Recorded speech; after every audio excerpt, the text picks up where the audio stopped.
Hello there, wrestling fans, and welcome to another episode of the internationally known Dudes at Ringside Podcast. I am Joe Panther, the third. And man, oh man, Ringside crew, you are in for a treat. We are not in April because, that's normally podcast month that I always do my love for my podcast fam, but we are in the month of June, and I was like, I got to show some love. These people show me love all the time. So I've decided to hang out with these gentlemen. They're awesome. They bring in the fire like Dudes at Ringside has for 5 years. Let's give a warm Dudes at Ringside welcome to O-Cast. Welcome, guys. Well, thanks for having us. Pleasure to be here. Yeah, awesome. So introduce yourselves to my internationally known audience. Shall I go first? You go, Carl.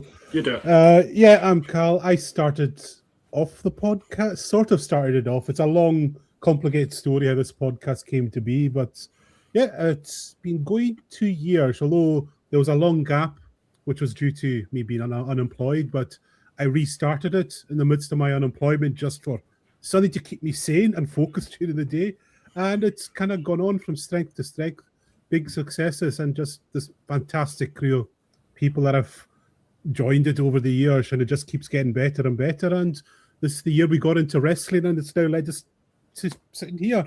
What more can I say? It's just the things that keep happening to us are just, these two guys will just say they're stunned sometimes. The things I mentioned in the chat, this has happened to us. The jaws hit the floor quite a lot. So just want to say thanks to everyone who's listening, and thanks for having us on, Joe. It's just such a pleasure. No problem, man. I love helping fellow podcasters because I know how tough it is to be a podcast. Now I'm 5 years running, and I've interviewed so many like male and female wrestlers that either are still in the business, that are just trying to push themselves along the way, because indie wrestling people that I work with think that, I bet you indie wrestlers get paid so much money to do it. Some of them have a day job, and this is just pushing themselves along on the weekends, and it's just insane. It's just insane. But when you guys do your interviews, is there any listing of questions that you guys go through before you do the interview between the three of you guys that you're like, okay, do you guys exchange questions and say, okay, should I ask this one or do I ask that one? No, we pretty much just wing it. Yeah, it's extremely free form. Yeah, that's how we go. Yeah, that's why I knew you guys were cool, because I do that. It's like I'm walking around a nude beach, just free balling all the time, bro. It's like, Joe, get some pants on. Nah, man, I'm free balling. Free balling. But yeah, I can bring Kenny in here because you were the first one who wanted to get wrestling done on the podcast, because you were there at the very start, Kenny, remember? You were one of the original hosts. I forget 2 years ago. And it was, you started going, we need to get some wrestling on here. And we just, we had Billy on, wasn't it? And I think he was the first. Yep. And so I can bring you in, Kenny, how you got involved in all of this. I'm Kenny. Like Callum said, I've been a part of O-Cast since the very, very early days. And just one day at work, he goes, "Hey, I'm doing a podcast. Do you want to come on?" I was like, "I don't know." And then he was like, "Oh, we'll be talking about movies, Aliens, Terminator." I was like, "Okay, be a good hour or so." And then one day I was like, "Hey, wrestling, reach out to some indie wrestlers, see what they say."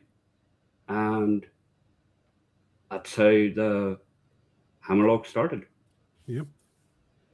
So I've been able to talk to. Well, I say talk to. I'm more just listening, learning about indie wrestlers. Yes. I'm not very knowledgeable about the indie wrestlers, so it's more just me learning. Well, we're going to let everyone in on a secret. There's a nickname we have for Kenny. We have to, we call him the happiest man in the world because this expression that he has right now, he can hold that for fucking hours. He's immense at that.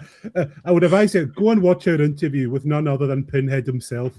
And for an hour and a half, Kenny's just, he doesn't say anything. So, You would think his Wi-Fi was frozen. yes. I think it is half the time. I would have a heart attack because anytime the Wi-Fi freezes, all pictures go into buffer, and I'm just like, I hope the fucking Jesus, this video you see the people, or is it do I not see people and it's just buffer the whole time? I'm like, con. And so to carry on the story from where Kenny left off, because we had Billy on, it was actually quite a gap before the show got going proper. And as I recall, Graham, you were a regular listener to OCAST since we started.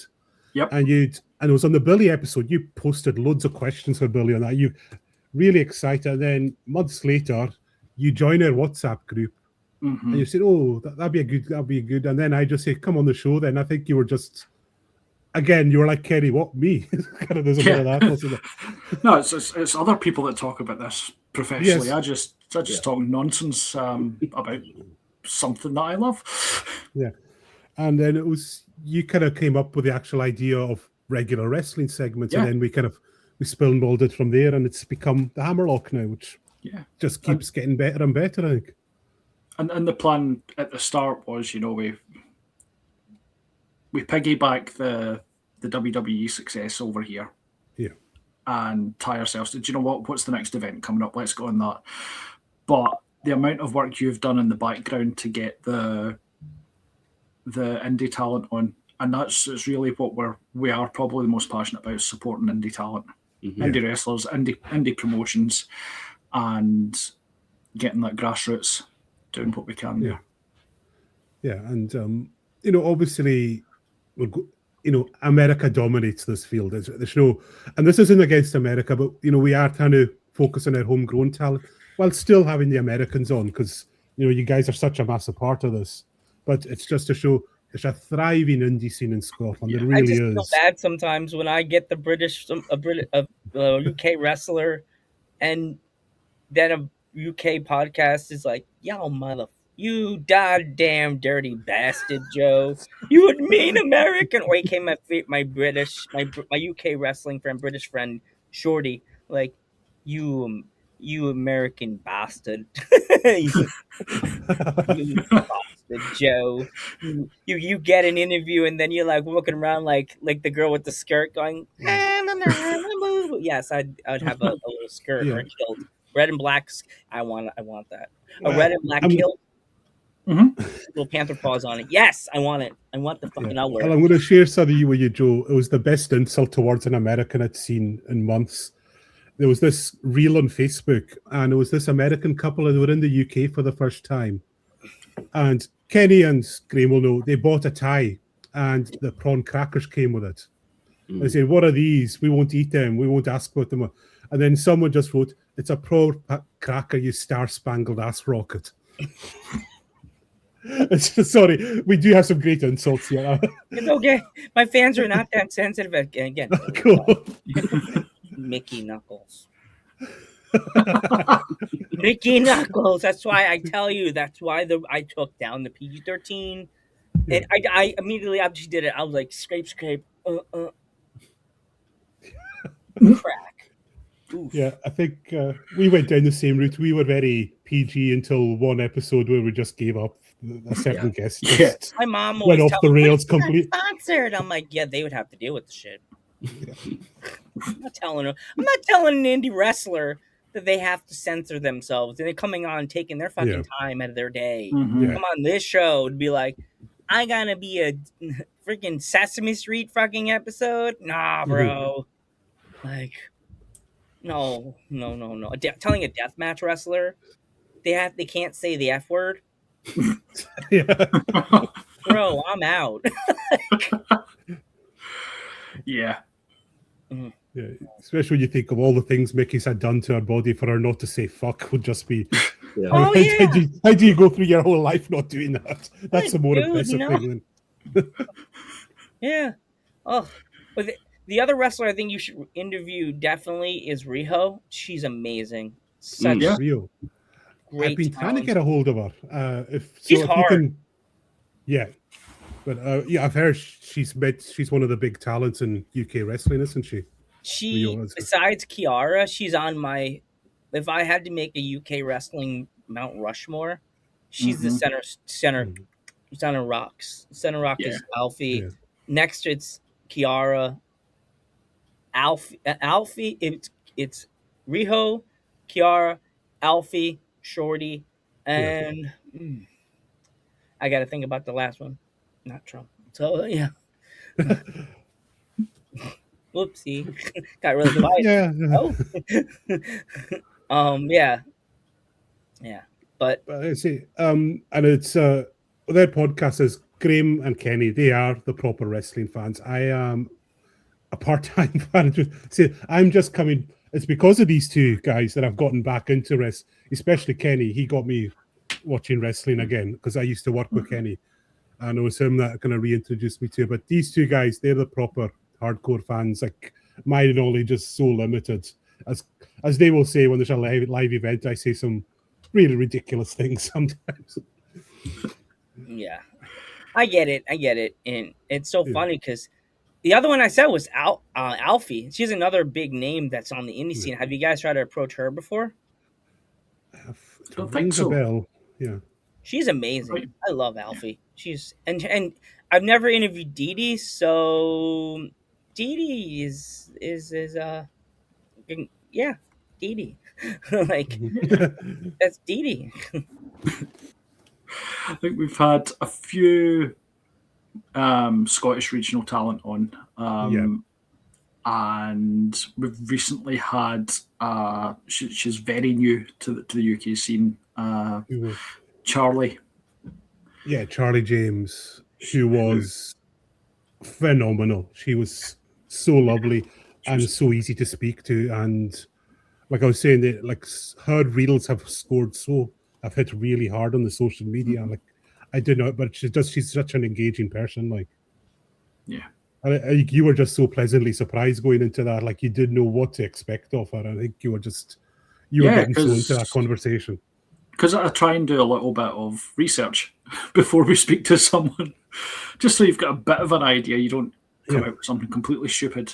But yeah, the conversation just flowed really, really well with her. So easy to speak to, and lots of similar influences. She's really, really influenced by comedy as well. So when we're talking about the parts of wrestling that entertain us the most, we're off down tangents about British comedy and things like that. It was great fun. Yeah. Awesome. So, like, when it comes to you guys doing a podcast, like, my thing is, as you said, there's no questions that are not available to ask. But when it comes to the aspect of promoting yourselves, I know there's a lot of people that go out. Oh, I'll help you promote. Like, do you guys go to shows wearing your shirts? Do you have like cards? Like, how do you promote at your shows? You want to explain the location, Cal? Yes, we need to explain your location. So, for all the American listeners, go and look up Out at Hebrides on Google Maps at this point, and this will explain.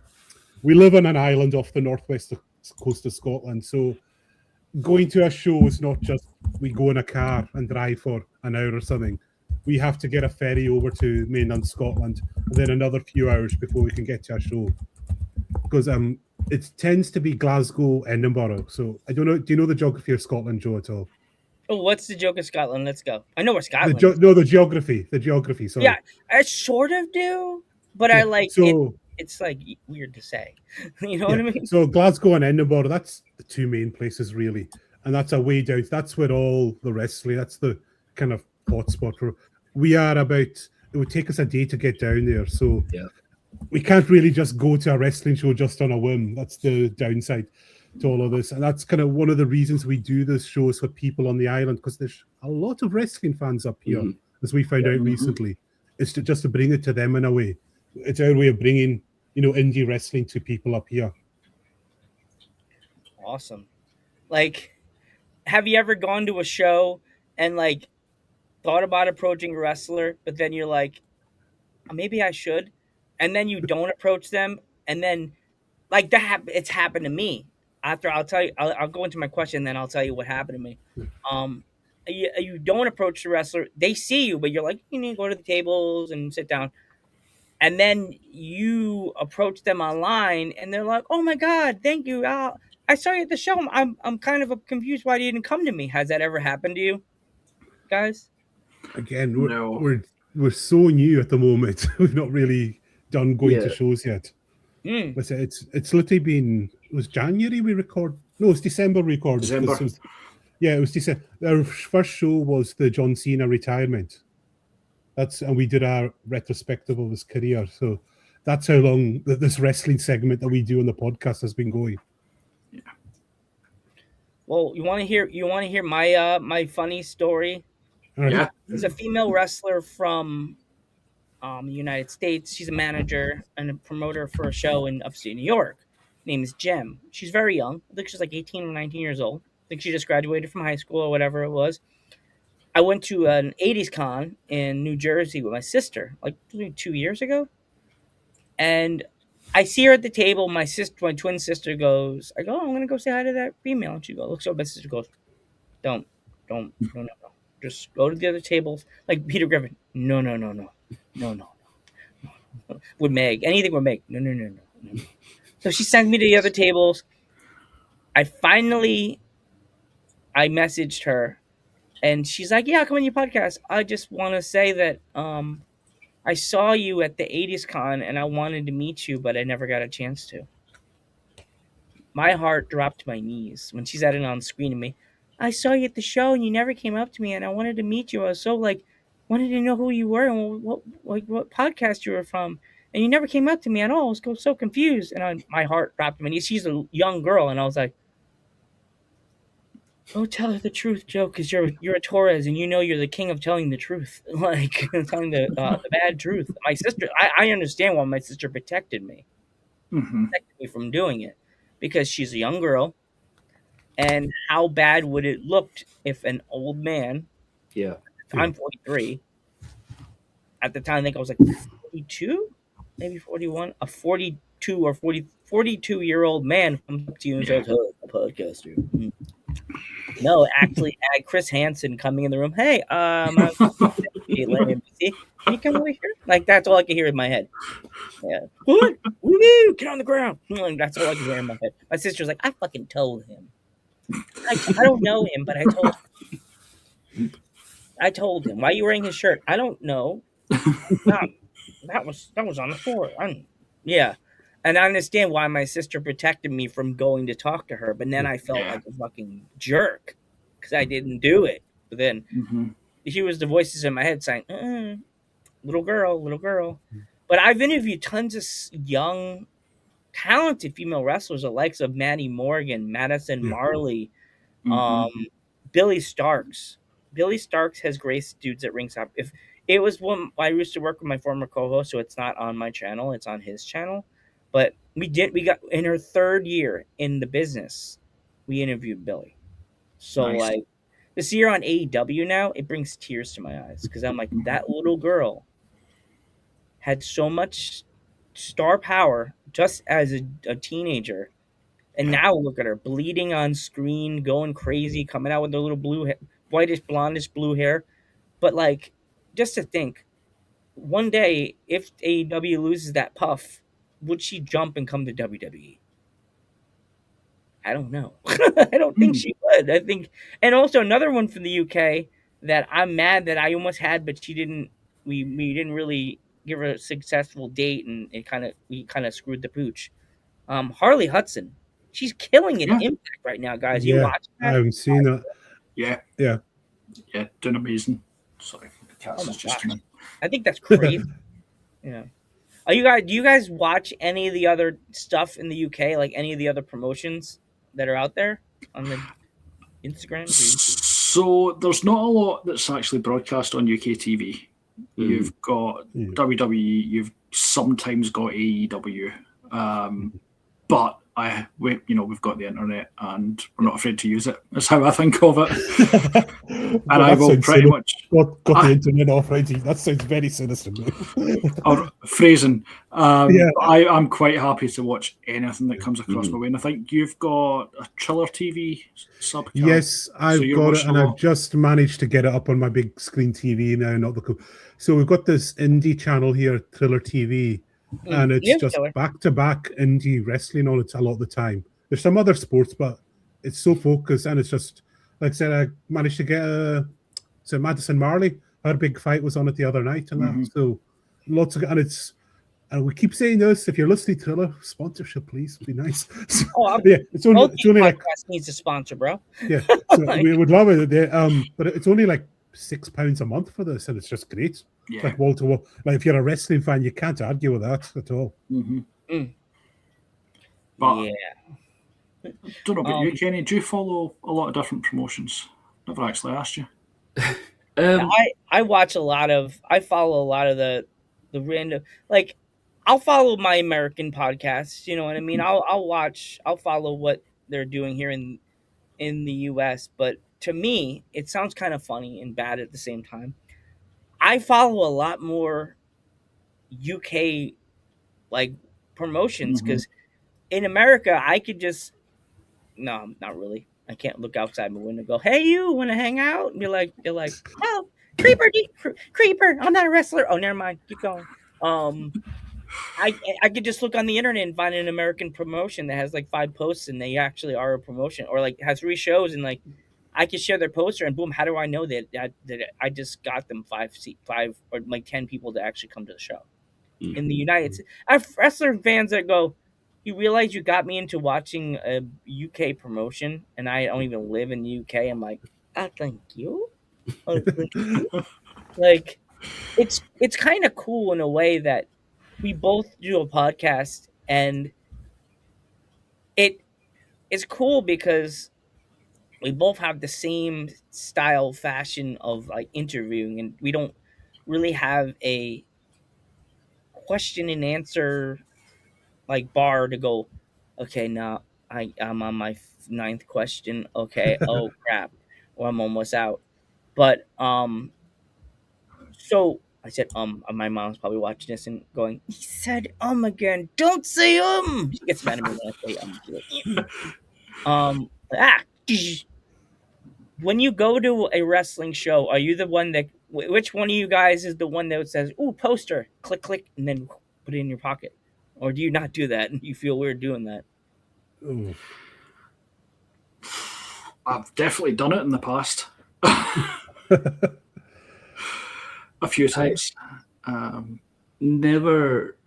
It's been a long time since I've been at a wrestling show, but I remember years ago. At the cinema when the Batman came out, and they were like, everyone gets 1 poster. Anyone on the ticket gets 1 poster. And I just went, I'll take this, I'll take this, I'll take this. Stuck them in my bag. Oh God. He was that guy. He ran the kid that's running down the street with the bag.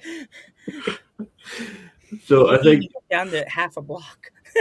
So I would probably be that guy. I'd be like, I like the look of that poster. I'm taking it with me. Do my best just to sneak it in my bag. I'd probably get caught, but Yeah. Does that mean your gimmick name would be Poster Boy? No. It is now. No. It is now. The song from the video game, whatever the song was for the Poster Boy. His secret web foreign object will be either the bag that he uses, the rubber bands. Yeah, over each eyelid. It's what you say there about questioning, like numbered questions. I do that in a manner on our show.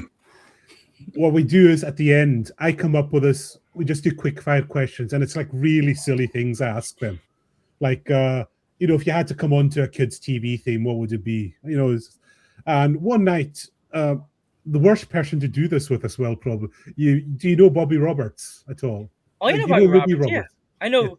Yeah. I know Ruby Roberts. Yeah, well, Bobby is her cousin, and however outrageous you think Ruby is, Bobby takes it, vast levels higher. Mm-hmm. Yeah. And I didn't proofread my questions, to say the least, and I asked him who's the worst wrestler to be a babysitter, the worst pro wrestler. Yeah, I really should. There was just a Probably said sigh. I Bobby. think He said probably said Ruby. Probably said Ruby. no. I think everyone's mind went to one place and one place only. So, Oh my gosh. yes, that place. Oh my gosh. Yes. Yeah. Yeah. I managed to recover it though. I think, and in a weird way, Bobby was the best person to do that, and in a weird way as well, because he was able to laugh that off. Awesome.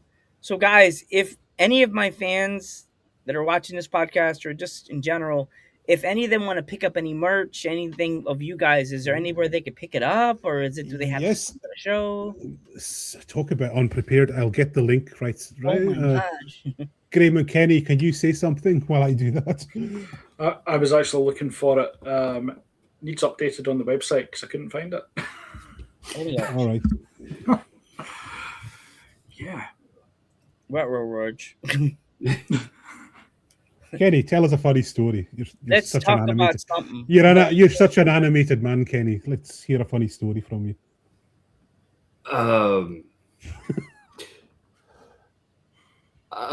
Unfortunately, yeah, put on the spot. Love being put on the spot. It's awesome. Well, there we go, guys. I know another female wrestler that doesn't wrestle anymore, but she is part of the golden era of wrestling, and she's still alive, and she's kicking, and she's a whipper. She's a woman from Boston, Massachusetts.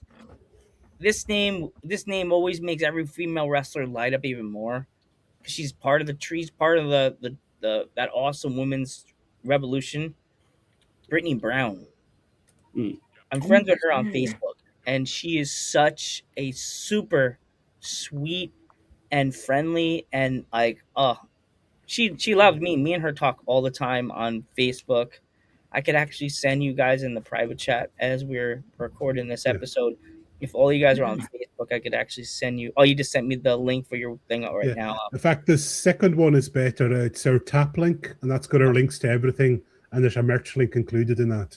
Okay. So it's like a link tree. Is that the popular one? But this one is cheaper. A link. I like that. Link. Yeah. A link. So it's taplink.cc/ocast, one word, and you'll find links to where to subscribe to us, our website, and our merch. If you want to buy some merch, it's all there. There's the link, guys. There's the link right there. If you want to click it and get some cast merchandise. So yeah, definitely give these guys a follow on all their social medias. Get some merch. Take a trip to the UK. You may bump into them. You never know. Well, if they bump into us, we'll be very impressed. The links you would have to go in a previous.